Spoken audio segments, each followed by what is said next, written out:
Well, hello everybody, and welcome to another episode. And today we're going to have a look at this lens. This is the Viltrox 13mm f1.4. It has a full frame equivalent of 20mm, so it slots nicely into the Fuji range. I believe there's not a Fuji lens that fills this focal length at this aperture opening just at the moment, so this one just drops nicely into the range. I didn't buy this lens, it was sent to me by the people at Viltrox, but as usual I'll give you an honest and straightforward review. Now, the first thing that you notice about this lens, or the first thing that I noticed anyway, is how nicely made it is. It really is a very nicely made piece of kit.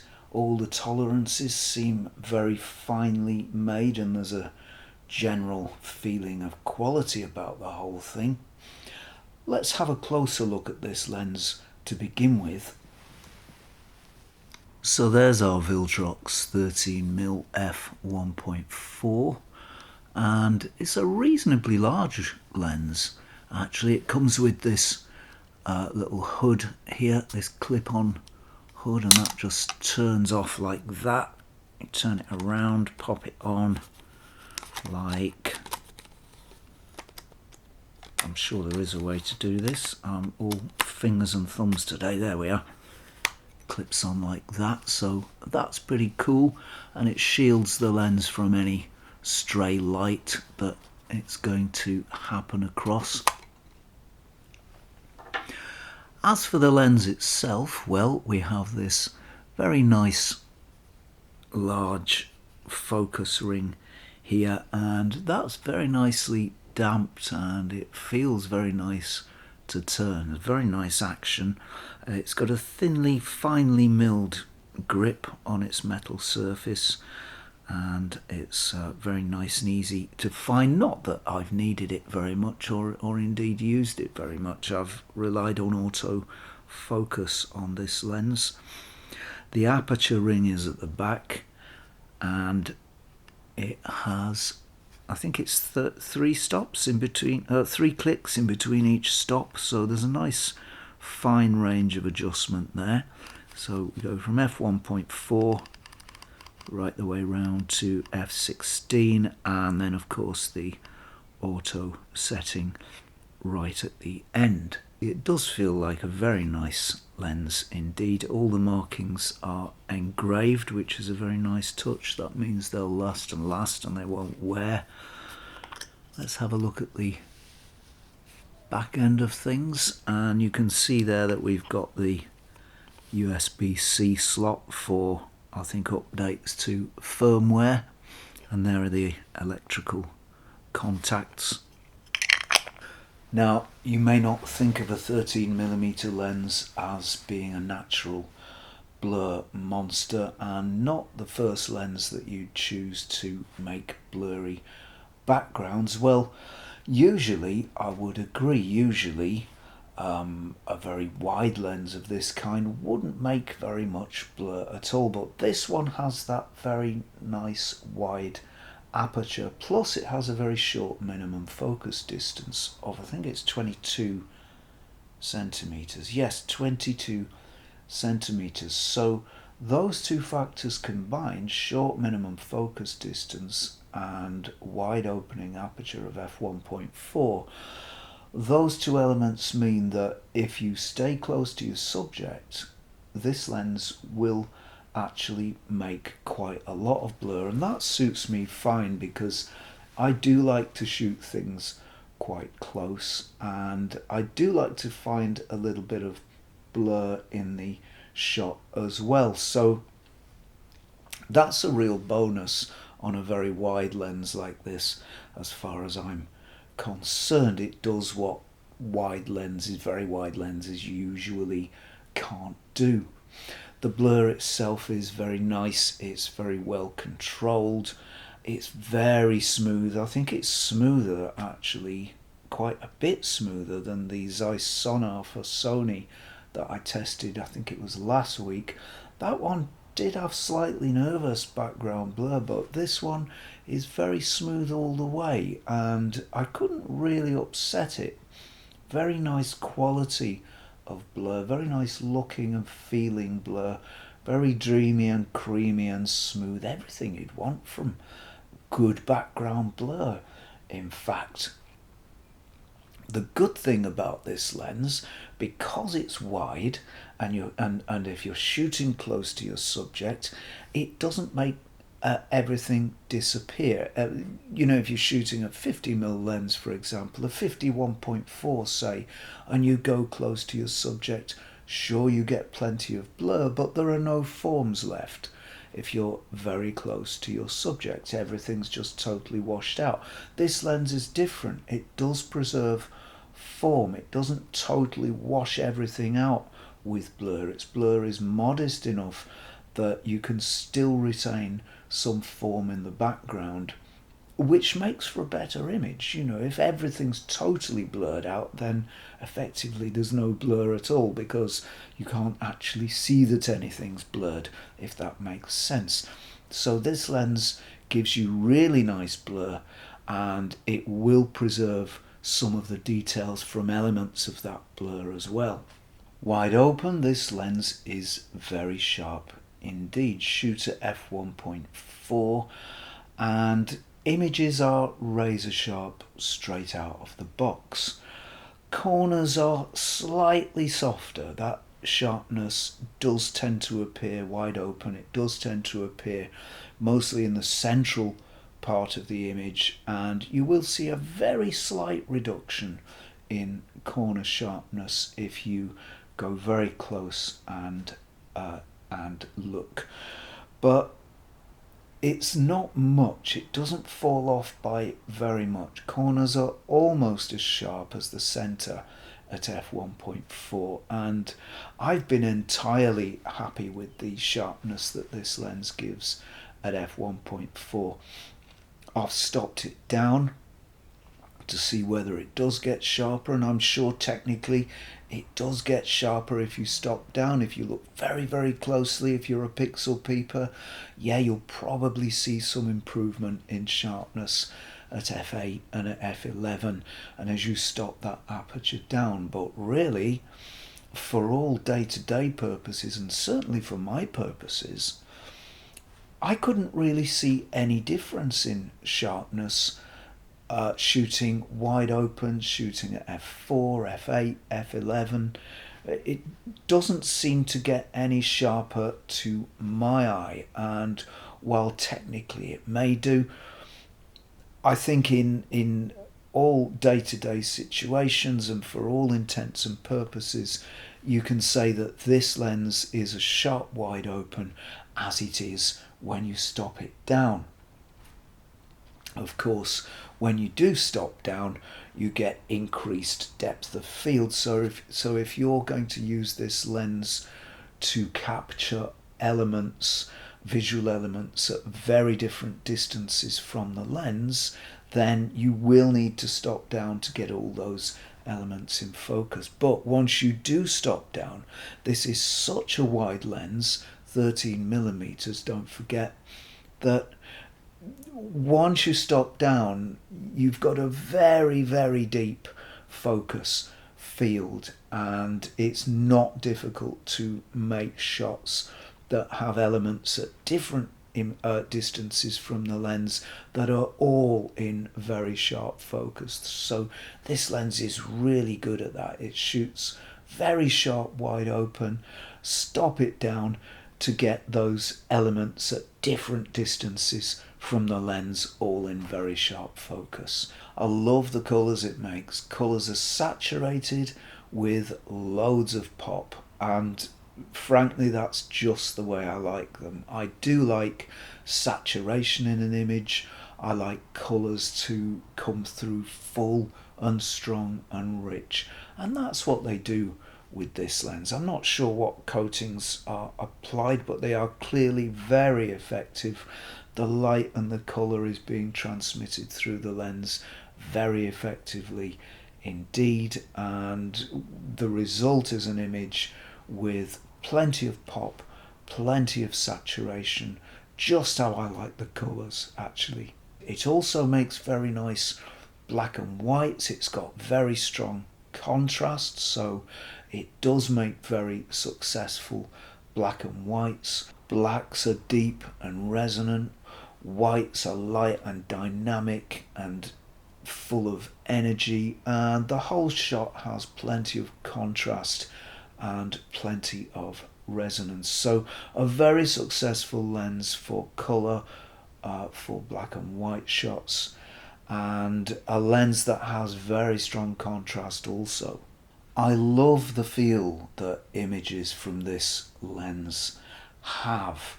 They have a wide, expansive sort of feel, sort of a full of oxygen, full of air sort of feeling, if you see what I mean. They're very open and very wide. And I must admit that for many years, I shot longer lenses and I did prefer them. I shot at 50mm, 75mm, 80, 90mm was a particular favourite focal length. But, you know, I'd shoot the occasional wide, but I generally stay in the longer end of the focal range. Having shot these wide lenses now for some time, I just love the feel that you can get from them, that wide, expansive feel that feels like it's filled with air and filled with light. Just lovely. I do like to play with lines and forms in shots when I'm using a wide angle lens, and I think wide lenses give you that ability, lend that ability. That's an inherent sort of quality that they have, and it's so much more easy to explore line and form and shape with a wide lens, just looking at the visual elements that present themselves to us every day, in everyday life. And that is a particular liking of mine, just looking for angles, for lines, for forms, and then just lining them up in the viewfinder. You can see so much in a lens like this. It reveals so much, it brings so much to your eye that that's a favourite technique of mine when using these wide lenses. Also, it's good to have, I find anyway, to have two or more centres of interest in your shot. Use the corners. What I like to do is put one element in a corner and see if I can find another element that's happening in the shot just to complement that, and that's a favourite technique that I've developed as well. But lovely feeling images, big, wide, expansive and panoramic, really nice. Generally this lens deals with strong light pretty well, and it's not easy to upset it. I found that it responds very well to light sources in the frame, and it doesn't lose contrast too easily. However, it can do, and this lens hood is there for a reason. It can lose contrast if you catch stray light at the wrong angle, and contrast washes out in that particular area of the shot. Certainly in my experience using the lens, it doesn't wash out the entire image. It washes out just a little bit where the sun catches it, just that little area where the sun encroaches into the shot. So you do need this hood. This is an addition that is needed. If you stop down to f16, it will make some nice sun stars, so that's nice to see. Not every lens will do that. This one will do it, so that was nice to see.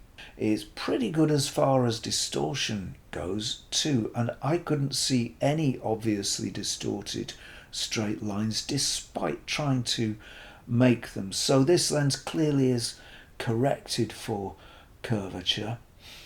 I think I detected a tiny little bit of barrel distortion, but that's easy to remove in post should you want to. I didn't feel the need to, actually, as it's so very small. Even when you're shooting very close, it's so very small that it's certainly in my shots I didn't feel the need to correct. But if you specifically want straight lines, if you're looking for absolutely dead straight lines in any particular shot, then you can run it through your favourite image processing software and just correct that tiny little bit of barrel distortion that it seems to have. I can't see any fringing on this lens at all.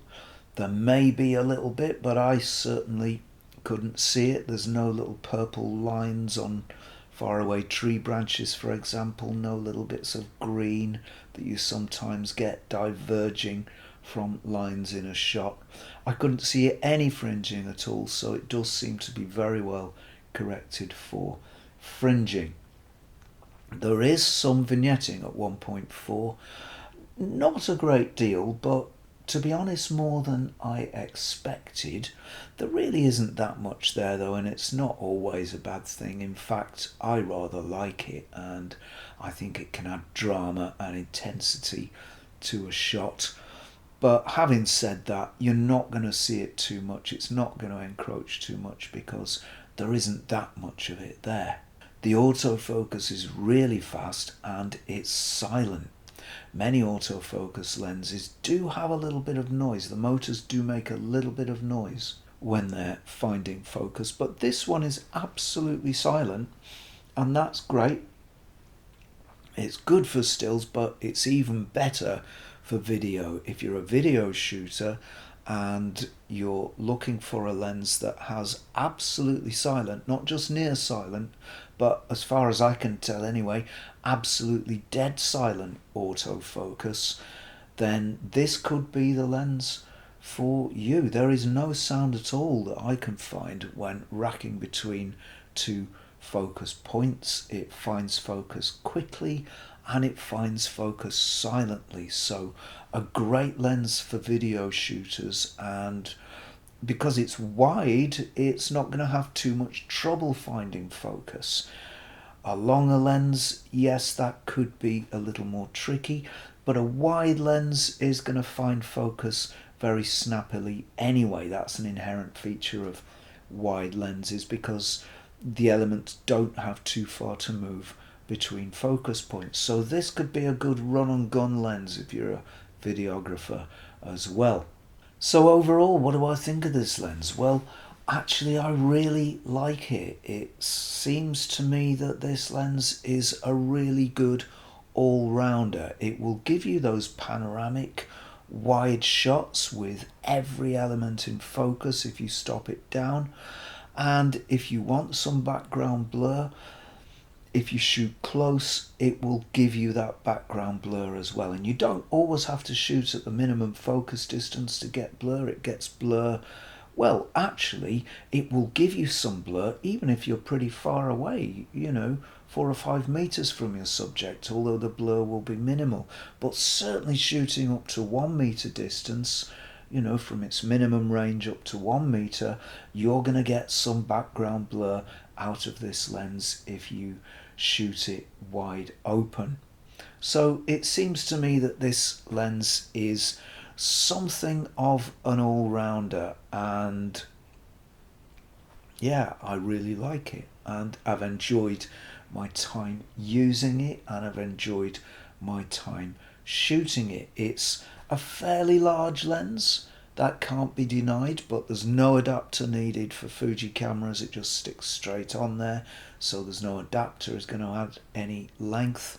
It's not particularly heavy. It's a fairly light lens despite its size, so it's not going to weigh you down, and it's not going to be a problem to carry around all day. So a very nice little lens indeed, one that I've really enjoyed using and one that I can recommend.